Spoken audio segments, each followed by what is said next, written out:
Now, the greatest radio shows of all time. Suspense. The Shadow Node. Washington calling David Harding, Counter-Spy. Classic radio theater. The Great Gildersleeve. Fibber McGee and Molly. Dragnet. Gunsmoke. The Lone Ranger. Now, step back into our time machine with your host, Wyatt Cox. Good evening, friends of the Inner Sanctum. You know, somebody complained the other day because I said, well, Jell-O again. And they said Jack Benny wasn't sponsored then by Jell-O. It was them nasty cancer sticks that sponsored him. How you know? That's what he was best known for saying. The Jack Benny program from 72 years ago, February 5th, 1950. And yes, he was sponsored by the Lucky Strike people. A show broadcast from New York for the opening of the 1950 Heart Fund. You know, I got to say this. Jack Benny was such a sweet person, and so many people who listen to this show know that the stingy character was just a character, and that Jack Benny was sweet and kind and generous, just like Fred Allen. And you know, you could never have Jack Benny in your audience. You never could. Because if you said something that was just the least bit funny, Jack would fall on the floor and he would pound the floor and he was great that way. And we have video of it we have posted from time to time on our Facebook page. Anyway, Jack Benny, February 5th, 1950. And Jack's exploits in New York City. Thank you for joining us on this Saturday, 5th day of February, 36th day of the year. We have 329 days remaining until we get to 2023. South Carolina became the first state to ratify the Articles of Confederation on this date in 1778 in the lead up to the Civil War. Happy birthday, Phoenix, Arizona, incorporated on this date in 1881. Now, in 1917, Congress passed a law over President Wilson's veto banning most Asian immigration to the United States. There was so much Asian hate in the early 1900s, but we're hateful today. Go figure. In 1919, Charlie Chaplin, Mary Pickford, Douglas Fairbanks, D.W. Griffith launched the United Artists Studio back in 1919. 1922, DeWitt and Lila Wallace published the first issue of Reader's Digest. And tell me if that's not something we miss today. I would love to see, is Reader's Digest still published? I haven't seen one in years. Of course, I never see magazines anymore. Used to see them in the grocery store all the time. I seldom see them anymore. Charlie Chaplin released the last movie of the silent film era, Modern Times, in 1936. And it was an amazing movie. And whether or not you agree with a lot of what he said, he predicted a lot. That's really amazing. President Roosevelt proposed a plan to enlarge the Supreme Court on this date in 1937, the first instance of court packing, which was ultimately unsuccessful. In 1945, on this date, General MacArthur returned to Manila as he had promised. In 1958, a hydrogen bomb known as the Tybee Bomb, lost by the Air Force off the coast of Savannah, Georgia, back in 1958. And given our massive research staff on this show have investigated this, and it still has not been recovered to this day. Of course, that massive research staff, that's me. Alrighty, in 1971, Alan Shepard, Edgar Mitchell aboard the lunar module Antares landed on the moon. Not bad for an old man. Okay, you're right. Alan's on the surface, and it's been a long way, but we're here. Apollo 14, the third mission to land on the moon and the first to land in the lunar highlands.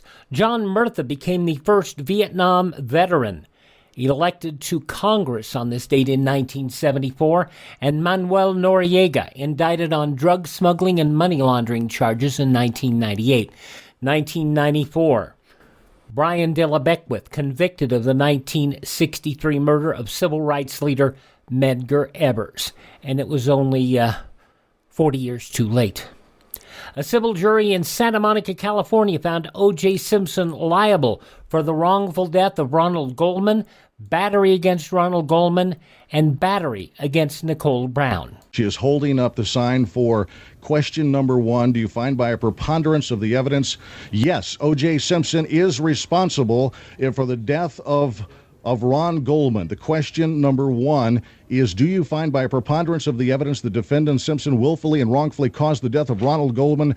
The answer is yes. The jury has found O.J. Simpson responsible for killing Ronald Goldman on June 12th, 1994. Our family is grateful for a verdict of responsibility, which is all we ever wanted. And we have it. Thank God. The father of Ronald Goldman, Fred Goldman, Simpson ordered to pay $33.5 million in damages. However, California law protects pensions from being used to satisfy judgments, so Simpson able to continue much of his lifestyle based on his pensions from the National Football League.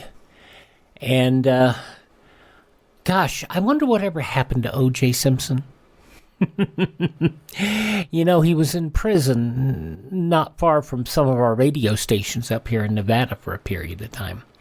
In 2003, Colin Powell addressed the UN Security Council on the U.S.'s plans to invade Iraq. Clearly, Saddam Hussein and his regime will stop at nothing until something stops him. Saddam Hussein would eventually be stopped by the U.S. and the coalitions. A major tornado outbreak across the southern U.S. killed 57 in 2008. And it was 2 years ago today, President Trump acquitted by the Senate in his first impeachment trial. Among those passing away on this date in history, actor Doug McClure, Tom Willis on the Jeffersons, Franklin Cover, the Maharishi Mahesh Yogi, the founder of Transcendental Meditation, keyboard player, conductor, producer Al DeLore, and passing away just 2 years ago today, Kirk Douglas. This is the birth date of politician and twice candidate for President of the United States, Adlai Stevenson. I believe he was also UN ambassador. Actor Red Buttons, whom a funny man. Also baseball's Hank Aaron, who passed away just last year, at the age of 86. This is the birth date of Atari founder Nolan Bushnell. He is 79 today. NASCAR's Darrell Waltrip is 75. The man who was responsible for the mockumentary, Christopher Guest, 74 years old. This is Spinal Tap was his first. Actress Barbara Hershey is 74. Jennifer Jason Leigh, 60 years of age and still quite lovely, thank you. From Love Actually, Laura Lindley is 58. R&B singer Bobby Brown, 53, Sarah Evans, 51, and Glee actor Darren Criss is 35. Those just a few of the people who celebrate the 5th day of February as their birthday. And if this happens to be your birthday... Happy birthday to you! Happy birthday, happy birthday! Happy birthday to you!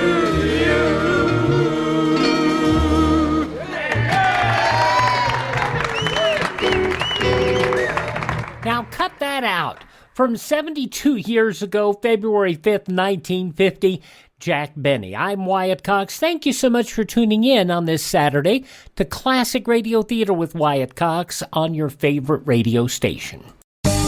What does it mean to be an American? Just what are our American values? Working hard to succeed, loving God, country, and family, being honest, strong, and compassionate. Supporting our Constitution and recognizing that we are blessed to be living in America, the greatest country in the world. Our Bill of Rights protects us, our freedoms of worship, speech, and privacy, our right to own firearms, our right to trial by jury, our right to be free, to live our own lives without some bureaucrat telling us what to do. Most countries don't have these rights. Want to know more? It's all there in the book. Get your own free book, The U.S. Constitution and the Declaration of Independence. Then read it again, and this time share it with your friends. Our great Constitution is the basis of all of our freedoms, our inalienable rights. Get your own copy at freeusbook.com. Brought to you by the American Media Council.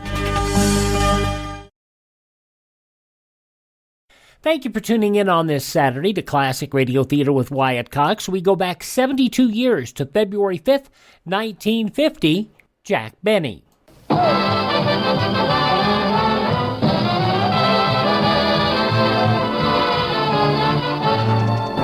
Jack Benny with Mary Livingston, Phil Harris, Rochester, Dennis Day, and yours truly, Don Wilson.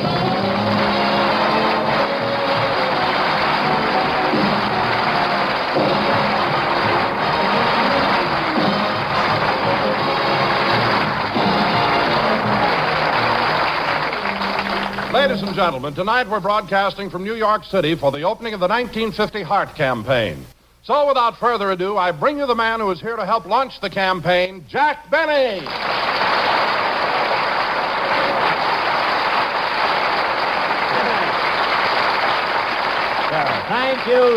Thank you. Hello again, this is Jack Benny talking, and ladies and gentlemen, as Don said, we are here to help raise money for the 1950 Heart Campaign. It's a very worthy charity. And everyone should donate as much as possible. Well, Jack, do you think everyone will make a donation? Don, if I'm giving, how can anyone refuse? But tell me, Don, have you been doing anything exciting since we've been here? Oh, I certainly have, Jack. I've seen several shows, and I've been to some nightclubs, but early Wednesday morning, I got the biggest thrill of all. The government invited me to come to Norfolk, Virginia. Really? Why? Well, I don't know, but when I got there, they took off my clothes, pushed me in the ocean, the tide went up, and the mighty Mo floated away. Well,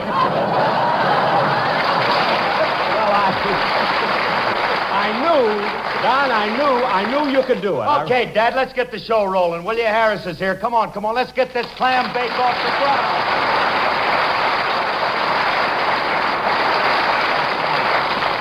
Hiya, Jackson. Well, if it isn't dear hearts and drunken people. Hello, Phil. Hey, Jackson, this is really a great town, ain't it? Nothing like old New York. You said it, Phil. Have you having fun? Yes, sir. The first night in town, Remley and I spent the evening at the Museum of Natural History.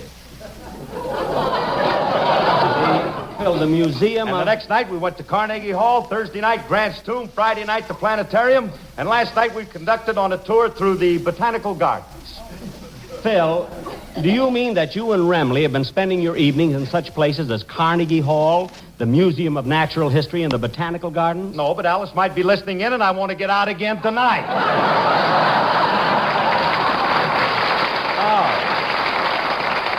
Oh, I see. Say, Jackson, you know the night I said that Frankie and I went to Grant's Tomb? Yeah? We were stiffer than he was.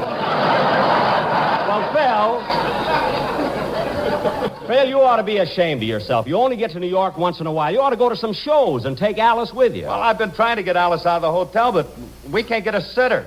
A sitter? Yeah, with what's happening around town, somebody's got to stay home with the jewelry. You're darn right. I got a man at home watching my cufflinks now. Oh, say, Phil. Oh, hiya, Donzelberg. Phil, I don't recognize any of the musicians you have here. This isn't your regular band, is it? No, Don. You see, I left my boys in Los Angeles. These are some of the musicians I picked up. No, I see. They sounded pretty good, Phil. Well, they ought to. I got the brass section from Guy Lombardo, the rhythm section from Jimmy Dorsey, and the harpist sitting up there. I got her from Phil Spitalny. Spitalny? Well, that certainly should add a lot of... Wait a minute, Phil. Phil, there's no harpist here. What? Well, what do you... All right, fellas, where is she? Where is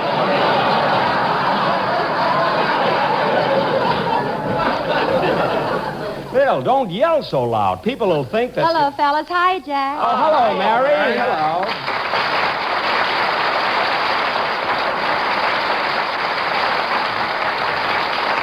Well, did you hear that applause, Mary? Everybody's glad to see you. Oh, yes, Jack. It makes me feel just wonderful. Say, Mary, I haven't seen you since you got in town. You been having fun? Oh, yes, Don. I've been to a lot of shows. Lost in the Stars, The Enchanted, The Happy Time, and I went to some nightclubs, too. Oh, which ones, Mary? Well, I went to Leon and Eddie's, the Historic Club, the Versailles, El Morocco, and last night Jack took me to Cronkite Rendezvous. Yeah. The Cronkite Rendezvous? I never heard of it. Well, that's understandable, Don. You see, the Cronkite Rendezvous is not right in the center of Manhattan. See, this club is a little downtown. A little downtown? It's under the Brooklyn Bridge. Mary. On the Brooklyn side yet. Oh, brother, what a joint. What do you mean, joint? It's the only nightclub I ever saw where you enter through a turnstile. All right, all right. Jack, I can't figure you out. You come to New York once a year and you go to the crummiest clubs, stay at the worst hotels, eat at Wait a minute, Mary, just 1 minute. I won't argue about the Cronkite Rendezvous anymore. But I resent your insinuation that the Acme Plaza is not a good hotel. Oh, Jack, how can you stay at a hotel that caters to such awful people? Awful? What's wrong with the people at the Acme Plaza? The water shortage was on for 6 weeks before anybody there found out about it. Look, Mary, it just so happens that I like the... Now, who can that be? Come in. Jack, look, it's Mel Blanc. Oh, yes, the poor man's Al Jolson.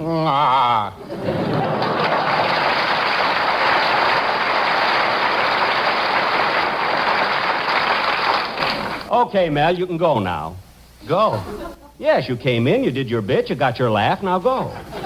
But back in Hollywood, you said if I came to New York, you'd give me a big part in your program. I'm sorry, we haven't got time for it now. But I sold my furniture and hocked my watch to raise the money to come here. Mel. I bought a train ticket. I said goodbye to my wife and kids. Traveled 3,000 miles, and for what? Just to say, Mel, you better go. I won't go. Back in California, all my friends are sitting by the radio Mel. waiting to hear me on your program, and all I get to say is, Well, I won't go. Do you hear? I won't. I won't. But, Mel, I don't need an imitation of Jolson. Mel! You can't do this to me.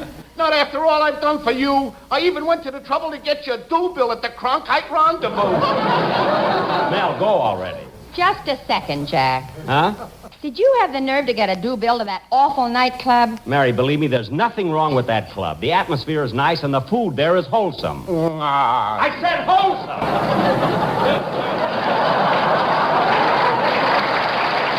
Now get out of here!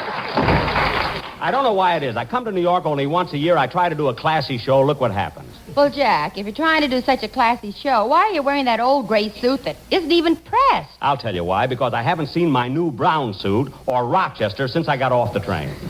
Jack, you mean Rochester is wearing your brown suit? Don, all I know is that Rochester and my brown suit disappeared at the same time. And I haven't seen either one since we got off the train.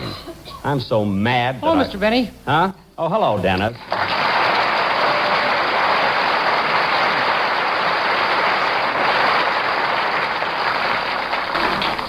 I'm so mad that for 2 pins... I'd like to talk to you, Mr. Benny. Later, kid. I'm so mad that for 2 pins... Oh, Jack, calm down. I won't calm down. I'll bring Rochester all the way to New York to take care of my personal things so I can be free to do a show, and look what happens. Can I talk to you now, Mr. Benny? I have to unpack my clothes, iron my own shirt, shine my own shoes. And on top of that, my new brown suit is missing. Can I talk to you now, Mr. Benny? All right, all right. What is it, Dennis? I want a raise.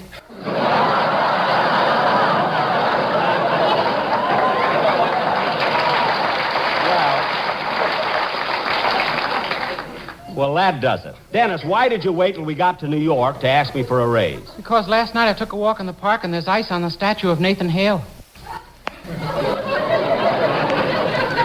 There's ice on the statue of Nathan Hale?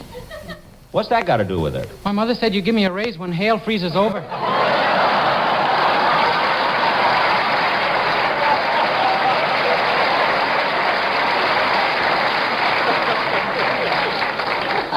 Dennis, why don't you stop with that silly stuff? Dennis, stop with that silly stuff and do your song. Okay, but how about my raise? Forget the raise. You're making plenty of money with your 2 shows and your personal appearance. Dennis, are you making a personal appearance? Yeah, Mr. Benny booked me into the Cronkite Rendezvous. The Cronkite Rendezvous, that's funny. I saw the floor show last night, Dennis, but I didn't see you. Oh, I was stuck in the turnstile. Look, Dennis, just sing your song, will you? Yes, sir. Meanwhile, I'm going out in the hall and get a glass of water. I'm thirsty, too. I'll go with you. Come on. So long. Gee, I was thirsty. Me, too. We better get back. Dennis just finished a song. Oh, you go in, Mary. I want to get a package of cigarettes. There's a machine over there. Da-da-dee-da-dum, da-dee-da-dum, da-dum, da-dee-da-dum, da-dum, da-bibbidi-doo, dum-dee-dum, dum. Oh, Jack, Dennis finished his song a couple of minutes ago. We've been waiting for you. Oh, a fella stopped me in the hall. What song did you do, Dennis? Well, the one I recorded for RCA Victor, Dear Hearts and Gentle People. Oh, that's swell. Yeah, I heard Dinah Shore sing it in the Wedgwood room, and boy, is she wonderful. You're right, Dennis. Dinah Shore is a very talented singer. Well, if you like her so much, what do you want me for? Dennis. You always tell me how good everybody else is. But you started the whole thing. You were the one who said Dinah Shore was so wonderful. I know your type. Look, kid. On the way home, you'll throw me off at Kansas City. Oh, shut up!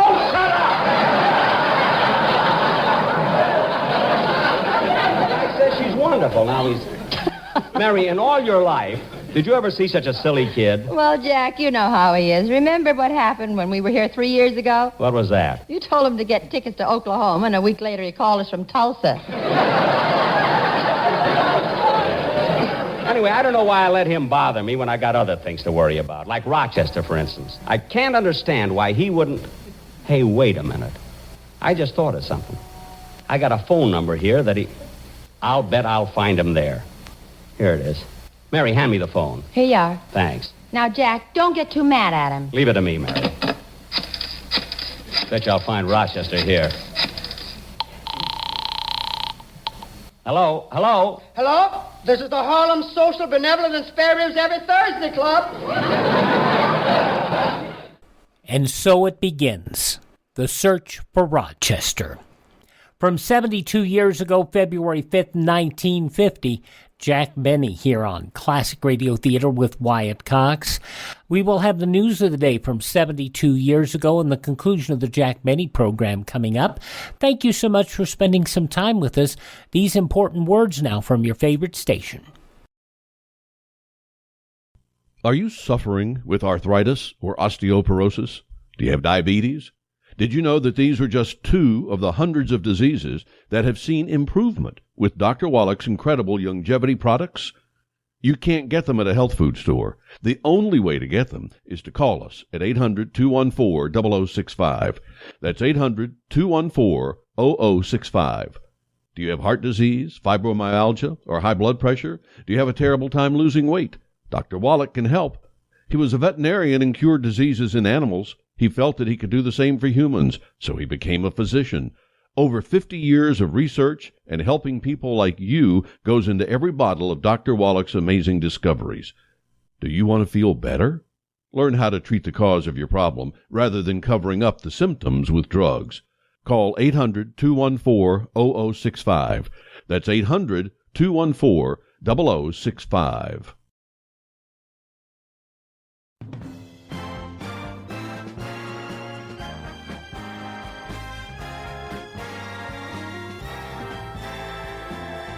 May I take a moment to thank you so much for joining us here for Classic Radio Theater with Wyatt Cox on your favorite station. Would you return the favor by thanking this station and supporting their advertisers? It means a whole heck of a lot to them and to me. It really would be a nice thing to do. Anyway, we are listening on this Saturday to an episode of the Jack Benny program as it was originally broadcast on Sunday, February 5th, 1950. In the newspapers of that Sunday, 72 years ago, these were some of the headlines. The United States moved on many fronts this week to strengthen key military and political positions against Russia's pressure in the Cold War, which grew steadily hotter. John M. Hightower, writing for Associated Press, says top officials in Washington were reported continuing to seek some formula that will lessen the tensions of the conflict. But in the State and Defense Departments, perhaps the White House itself, there appears to be almost no optimism about the chances of an improvement in the world situation. By contrast with Senator McMahon's $50 billion proposal for winning atomic arms control, the actual moves of administration officials disclose they are mainly concerned now with matching American power against Russian power at every point of the conflict where new strength can be brought to bear. Grave-faced lawmakers anxious to plug any further leaks in atomic security yesterday called J. Edgar Hoover to testify Monday after hearing firsthand that a trusted British scientist, now an atomic spy suspect, could have stolen most vital weapons information.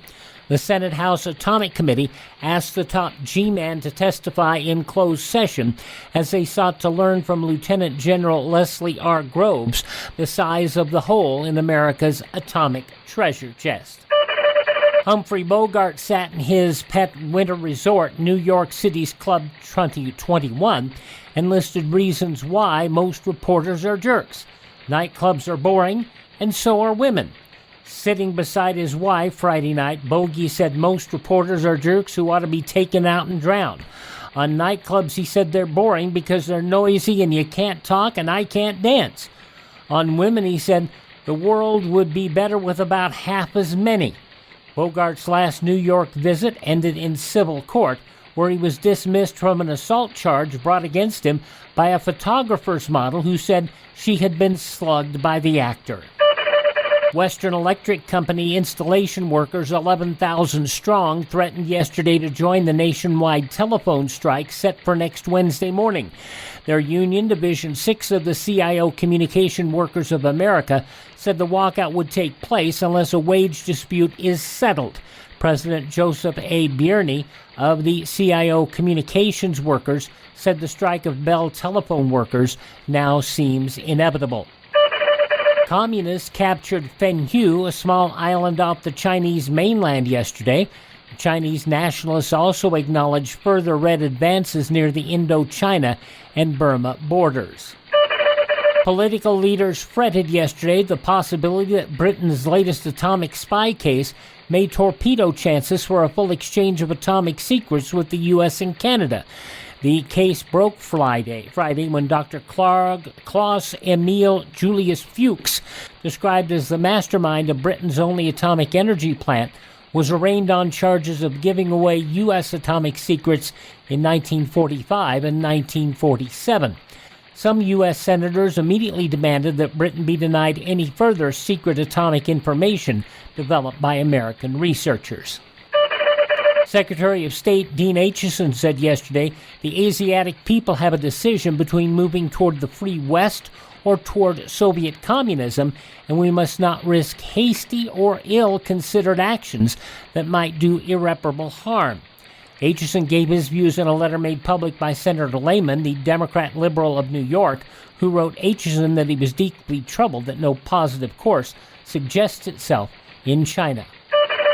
A suit challenging the right of Orlando City election authorities to deny Negroes the privilege of voting in the municipal primary elections was filed in circuit court. Brought by 4 Orlando Negroes, the suit names as defendants the mayor, the city clerk, and the elections judges. The Negroes claim they were denied the right to register and later were not allowed to vote in the 1949 municipal elections. The stomach on which the Army proverbially travels has been filled with black-eyed peas at Fort Bragg, North Carolina, and Fort Benning, Georgia. The Third Army undertook the first of 3 experiments scheduled for this month to determine whether the fighting man will be any happier with the Southern delicacy than he is with beans. The public information officer at Fort Benning cried, "The eyes have it." The black eyes, that is. In Akron, Ohio, the management of the Ellet Theater decided to cancel Ingrid Bergman's latest film, Under Capricorn, because of possible public reaction to the birth of her baby. So yesterday it was announced it's substitute. And baby makes 3.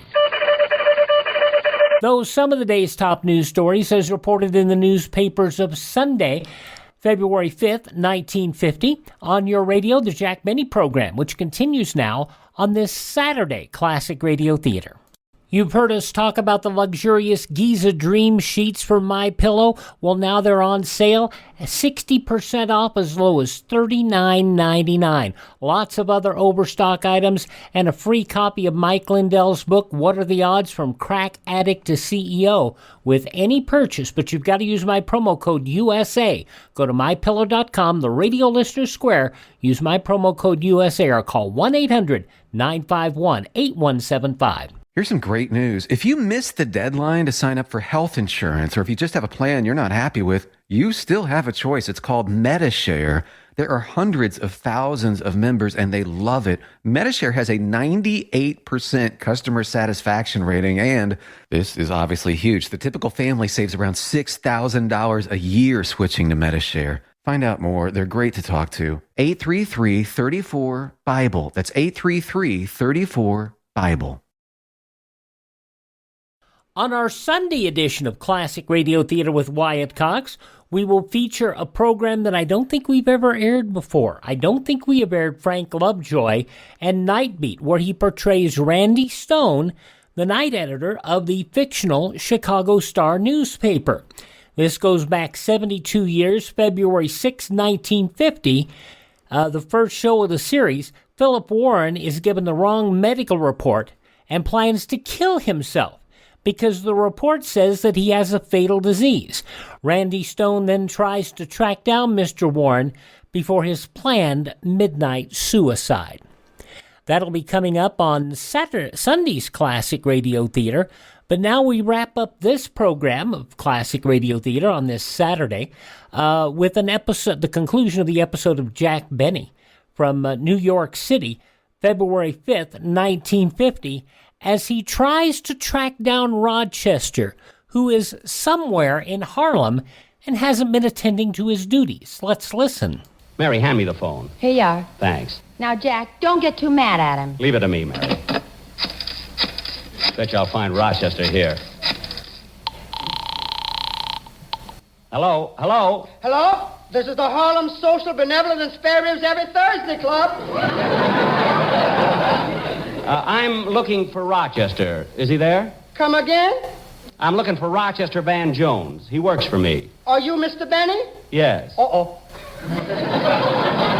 What do you mean, uh-oh? Is Rochester there or not? Well, this place was on his itinerary, but as soon as he won, he left. He won? Yeah. But next time, we won't be so sympathetic. What do you mean, sympathetic? When Rochester came through the door on one knee, we thought he was hurt. So the benevolent members of our club knelt down to see what was the matter. Uh-huh. And before we could diagnose the case, we were in a game of Harlem canasta.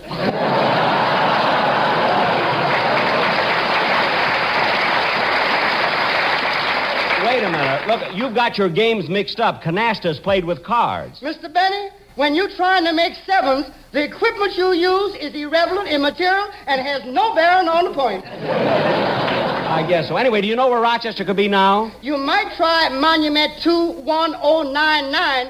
That's his girlfriend. Thank you. Would you have any luck, Jack? No, but the man gave me another number. I'll try this one. I'll find Rochester if I have to call every place in Harlem. Hello, Mamie Brown, the sweetest gal in town, talking.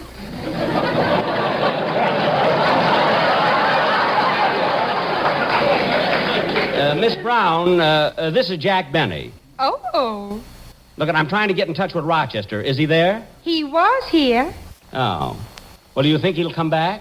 In all modesty, I can guarantee that.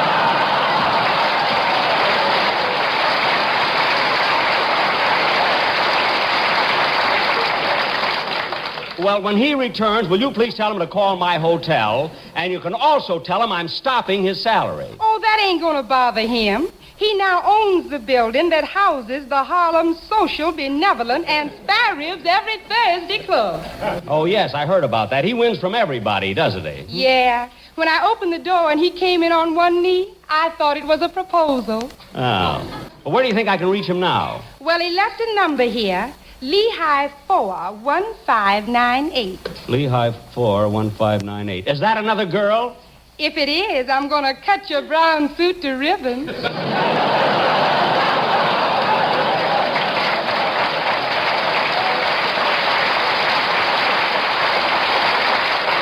No, don't do that, and thanks for giving me the number. Goodbye. Goodbye. Lehigh 41598. Well, Jack, we've got to get on with the program. In a minute, Don. Well, at least I'm making some progress. I'll catch up with Rochester yet. Hello, Lenox Avenue, come as you are, cocktail bar.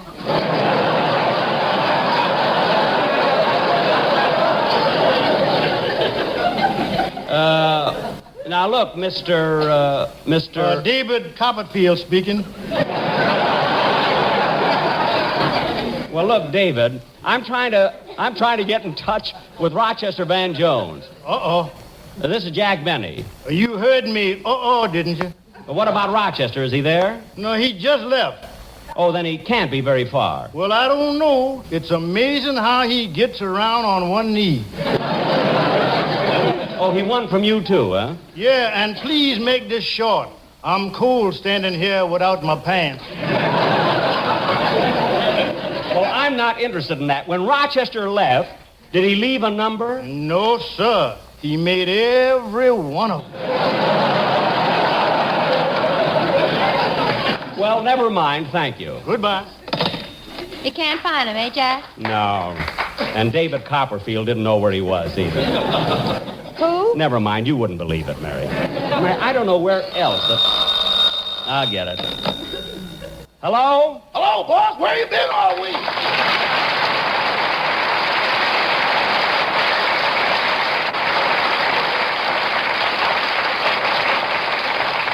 Where have I been? Rochester, I haven't seen you since we arrived in town. And I called every hot spot in Harlem that has a telephone. At the hot ones, you can't hear it ring. I don't doubt that. Now, look, you knew there was a lot of unpacking to do, and my clothes had to be pressed. Now, when you got off the train, where did you go? Boss, when I left the railroad station, I went right to the door of your hotel, ready to work.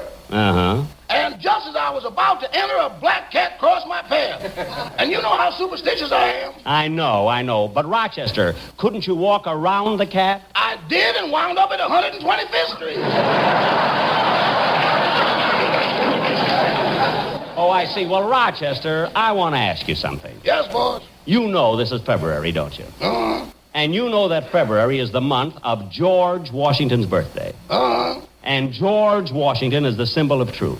Uh-huh. Now, Rochester, with that in mind, I want you to answer this question. Did you or did you not wear my brown suit? Well... Rochester, answer me. Did you or did you not wear my brown suit? Boss, would you mind rephrasing that question to give George a little more leeway?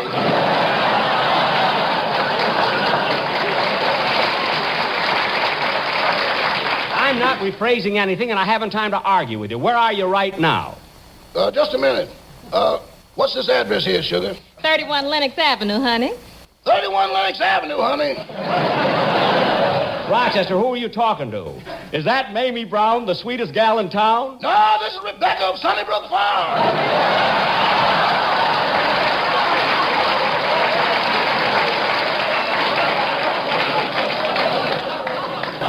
Well, Rochester, I don't care who you're with.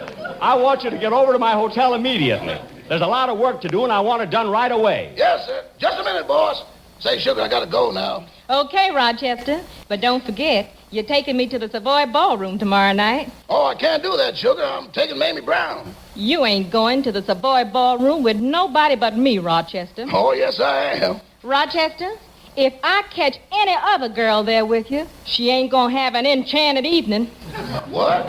She's gonna meet a stranger across a crowded room. Look, honey. And once I've found her, I'll never let her go. Rochester, what's going on there? She's auditioning for a part in South Pacific. Well, you listen to me and get right over to my hotel. Goodbye. Goodbye. I don't know why it is. I have the same trouble with them every time I come to New York.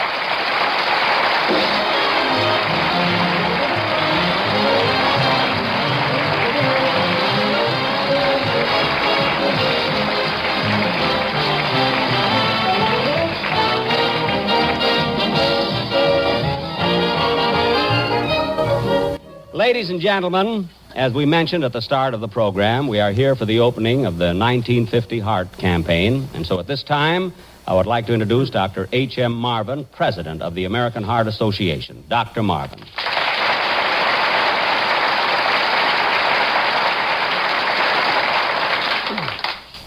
Jack, I want to thank you and your entire cast on behalf of the American Heart Association for coming to New York to open the 1950 Heart Campaign. Heart disease is our greatest challenge because it takes more lives than any other illness and causes tremendous disability. In radio, you have a sponsor to back your show. The American Heart Association, however, must count on the American public to back its program. The need is very great, and in order to meet it, we have set a goal of $6 million to be used for research, for education, and for community service. The dollars contributed by the tremendous audience now listening to this broadcast could assure the success of this campaign. We are confident that the public will give its support wholeheartedly. With your permission, Jack, I'd like to suggest that the listeners to this program be asked to send their contributions directly to you, Jack Benny, at Box 500, New York City. Thank you, Doctor.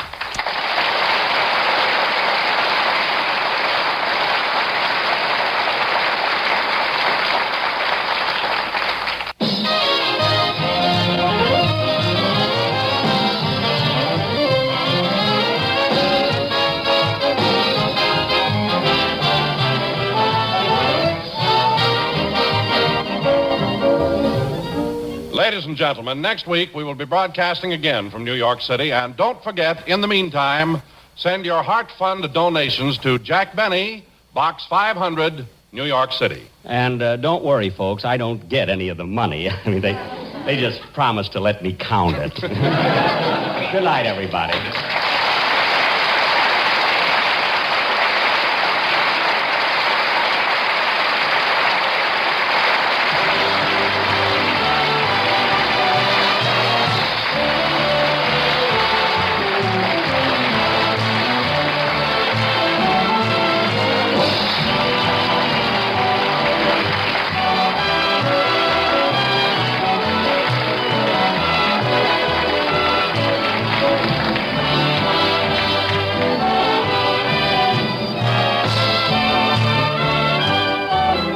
Ladies and gentlemen, don't forget, send your Heart Fund donations to Jack Benny, Box 500, New York City. Be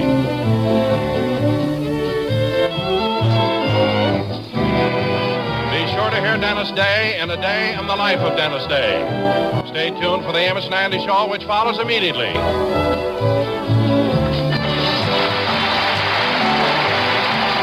is CBS, the Columbia Broadcasting System.